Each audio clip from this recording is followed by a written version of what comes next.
Matthew Sturniolo. It's time. Let's dive into his communication skills today. Guys, for those of you who are new here, I look at all different types of people's communication skills and I give you my thoughts.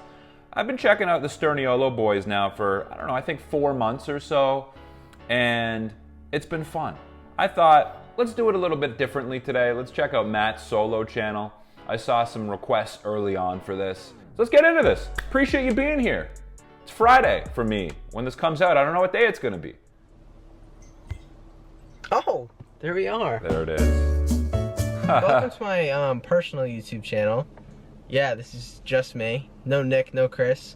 So I shouldn't be getting interrupted as much as I normally do, which is pretty fucking awesome. If you somehow miraculously got here just through me, I have a YouTube channel with my brothers Nick and Chris because we're triplets and we basically do what I'm doing right now but all together, and it's way funnier. When you see him on his own, like right away, you get a really humble vibe from him.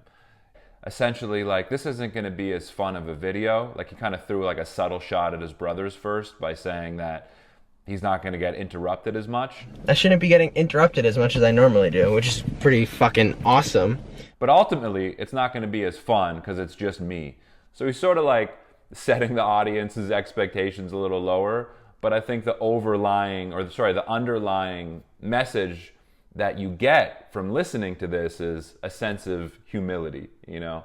This is actually really bad because I don't have I feel like I always have to be talking because Nick and Chris aren't here to talk when they need to. I'm gonna do a lot of anxiety talk on here because I get bad anxiety, and I don't think it's something touched upon enough throughout the creator community to share what it's like and stuff like that. And I feel like I'm a pretty decent representative to do that. Because I've had anxiety. See, we're seeing some self-deprecation here. We're seeing a little bit of humility from Matt throughout this video. Representation, that was a huge word for me. He has a lot of self-awareness. I think Matt has that awareness, like he's sort of talking about. He's like, this is really difficult. It's just me speaking. I can't rely on my brothers anymore. I feel like I always have to be talking because Nick and Chris aren't here to So him just sort of sharing that, having that awareness, but also sharing that with us, sort of puts us on his side. It's like, we can understand where you're coming from, totally. Like, we're on your side here. I think there's a part of me that watches this and feels like you're kind of cheering for Matt, right? We're kind of cheering for him because he's not pretending or acting like he has it all together. He's not trying to overcompensate. He's just like, guys, this is going to be tough, essentially. I don't have it figured out. When people sort of expose themselves in that way and humanize themselves in that way, it sort of makes you want to cheer for this person because we can relate. Like 2016, but that's besides the point. I'll talk about that in a whole nother video if you guys want it. And so, yeah. What else was I going to say? Fuck, this is not good. I'm losing my train of thought every fucking second. A lot of people were asking me, what's going to be my day of the week at 5:30. So although he's kind of being funny about that, oh, fuck, I'm losing my train of thought every second. It's funny. There's a humor about it. But I think the bigger picture that we're seeing is he's admitting to us. He's admitting to us that he's losing his train of thought. He's kind of showing us his quote-unquote weaknesses here. There's definitely something to be said about opening up to your audience. I find when people sense that, okay, this person's a human being too, this person is someone who I can relate to, that's when people start listening more. That's when people's guards start really going down. I think Matt and his other brothers having this sort of unfiltered nature, I think a lot of us look at them with our guards down. We trust them. They're human to us. I have attachment issues to Nick and Chris. I feel really bland right now. I feel really I don't know. It's a really hard feeling to explain, and the only way I could explain it to you guys, it's like having two siblings and then not. And I know that's so literal, but it's literally the only way. They're like an extension of his personality. That's sort of what I'm getting from this. They're that's part of him. He feels kind of he said bland and plain and boring without them because they're this extension of who he is in a way. I was just thinking, he's holding his own really well, isn't he? And I like him. I honestly think the word that stands out for me is humble, which is, I think, the stark opposite of what I thought when I first heard him speak. He was just talking mad shit. Not necessarily to his brothers, he was just talking shit in general. But he certainly does come across as a humble guy here, someone who's very self-aware. I think someone who might battle and deal with anxiety, I think they might even have a more heightened self-awareness because they're more sort of tuned in and perceptive of their environment because they're trying to avoid certain situations. You can get to a point where you're just really in your head and you're over intellectualizing and you're just hyper aware of your thoughts. Matt may fall into that category in a way. I'm gonna go over some ideas and you guys are gonna respond to me in the comments and say, I like that idea, I didn't like that idea, and whatnot. A lot of people want me to talk about my anxiety, and I honestly think that is really gonna be my thing, because that's like, oh my god, that sounds so depressing and sad, but like that's like the one thing that happens to me every day that's like consistent that I can talk about. He's aware, right? He's aware. Like he says something and right away he catches himself on that thing that he said. And he doesn't want to come across like he's being a victim here. He doesn't want to come across as, hey, you need to feel bad for me. He's like making that a point. So he's not only aware of what he says and he catches what he says in the moment. So he's got that sharpness about him. But on top of that, he's aware that the audience may perceive it as, hey, we feel bad for you. So he's already on top of that as well with the text. So again, I think awareness of himself and the audience is a really good descriptor of Matt. So I'm impressed with him. A lot of self-deprecation from him. I think that's part of his charm. I think that's what I'm learning. There's a charming quality to that. You think about someone who feels like or pretends like they have it all together. They don't fuck up. Yeah, it's not that relatable. Sunset or sunrise? Honestly, I've been awake for so many sunsets and not awake for enough sunrises to the point where I feel like sunsets have lost their magic for me. And sunrises are just like, I'd never see other than like twice every year. So I feel like sunrises because they're more magical and they really stick with me more. Like as much fun as it is to watch these three brothers just go at it and have fun and joke around, like that's part of the fun is just seeing their dynamic. I mean, that's a big part of it, obviously. But if you want to connect with them on an individual level, I think these videos are really good. I think these videos are really important. There's no distractions. It's just Matt with the audience. So here it gives him an opportunity to kind of be himself as much as possible, sort of develop his own thing with the audience, connect with us directly. I feel like he has the potential to like really let us in, you know? I feel like he has the potential to really let his audience in. There's just a lot of potential here with him. But obviously it's new to him still. It's his first video. I understand firsthand how hard it is to let people in, right? I do YouTube as well. I haven't fully let people into my life and, you know, my stories and all that. Maybe one day.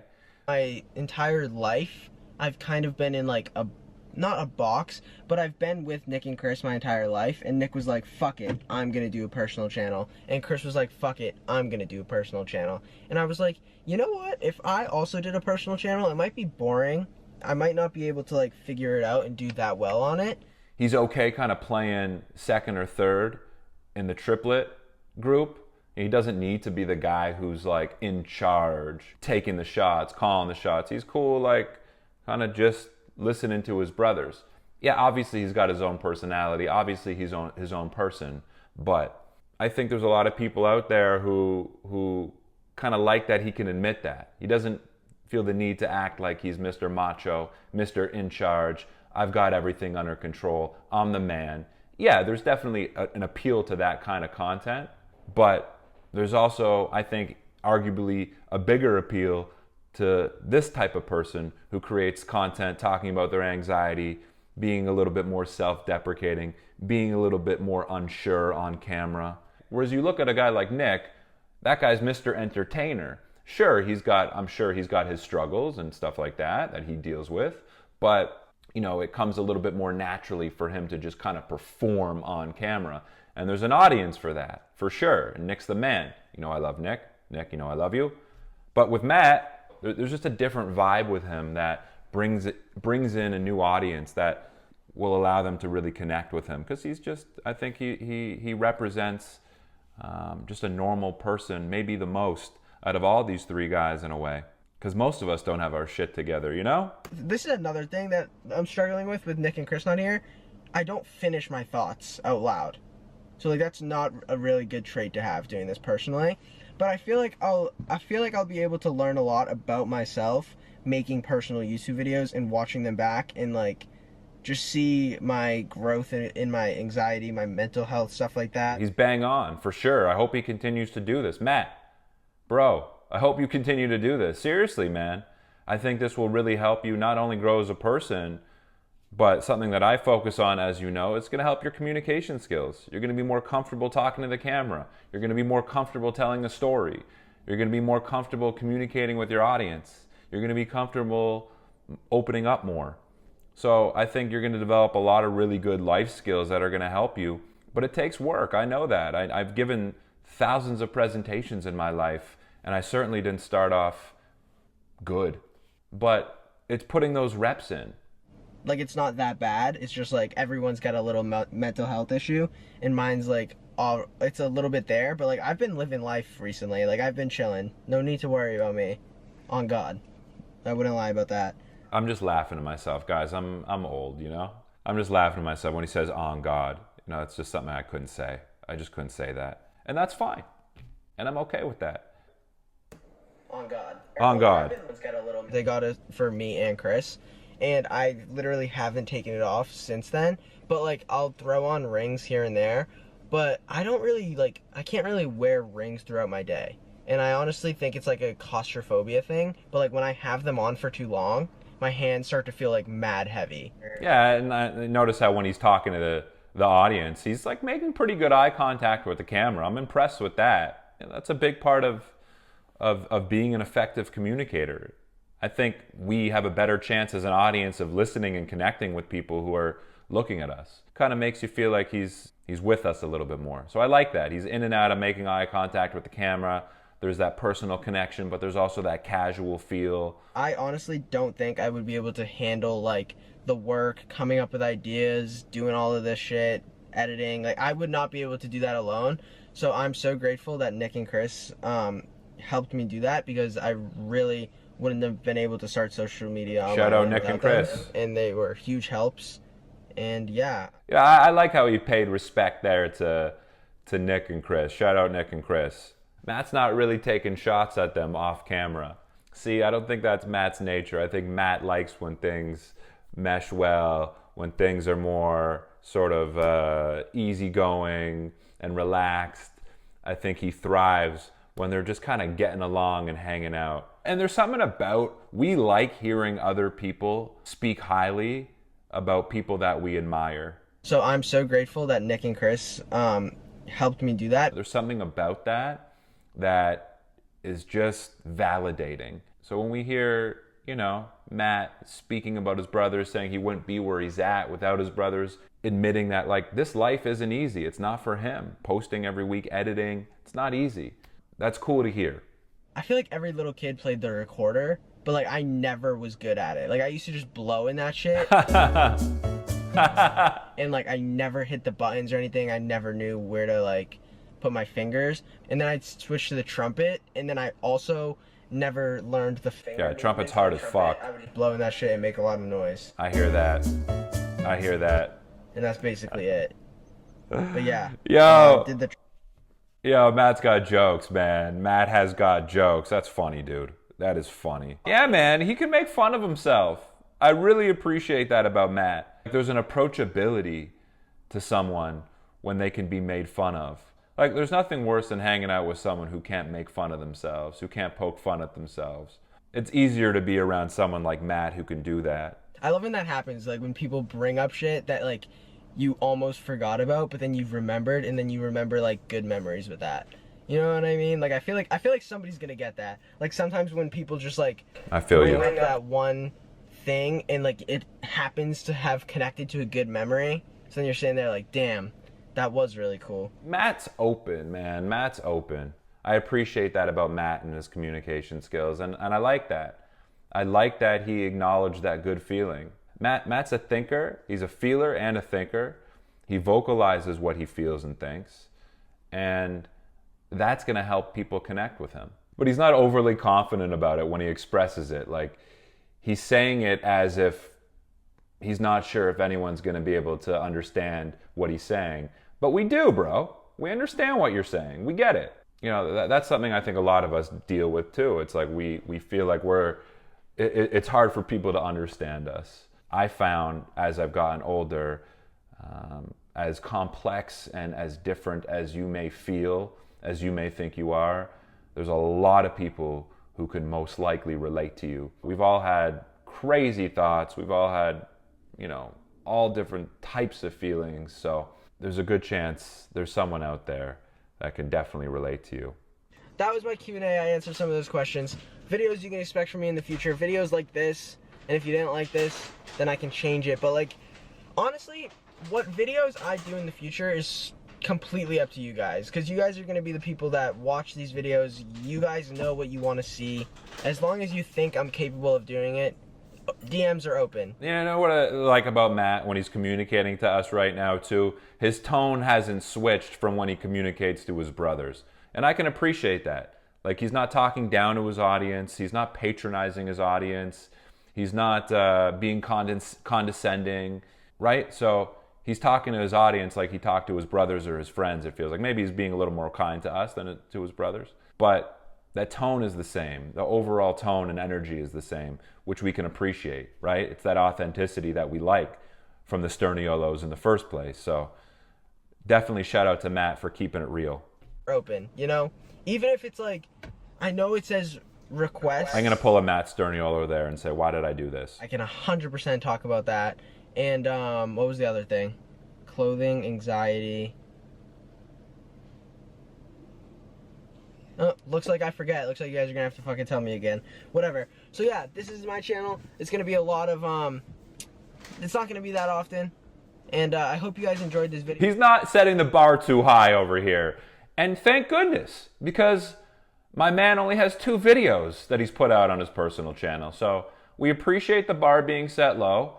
We would appreciate probably 1 or 2 more videos, but you do you. Filming that entire video, but I just realized that I bought like this peach Snapple. I bought Skittles and a Reese's because I thought I was gonna sit in here and deadass it was gonna be like the other videos, but then I realized I'm the only one that gets to speak, so I didn't even give myself time to eat. So I'm gonna go eat those now. See, that's the little pieces of relatability there. The fact that Matt brought that up. I like how he told us that. Like, Matt tells us about the thoughts that he has that might not seem like a big deal. And there's like this hint of awkwardness to it almost, because he like calls himself out in a way. So Matt's self-deprecation leads to his relatability. It also leads to us kind of putting our guards down around him and feeling like we can kind of connect with him. But yeah, I hope you enjoyed that video. If you didn't, fuck you. Maybe you'll enjoy the next. All right, well, that was Matt Sturniolo, solo, personal channel. I enjoyed that. If you want to see my uncut reaction and analysis, all you need to do is click on my Patreon link below. I've also got all my other Sturniolo triplets videos there, uncut. I've done a couple live streams with them as well. Actually, maybe just 1 live stream. So you can check that all out on my Patreon page. Other than that, my name is Max. I will catch you soon. Peace.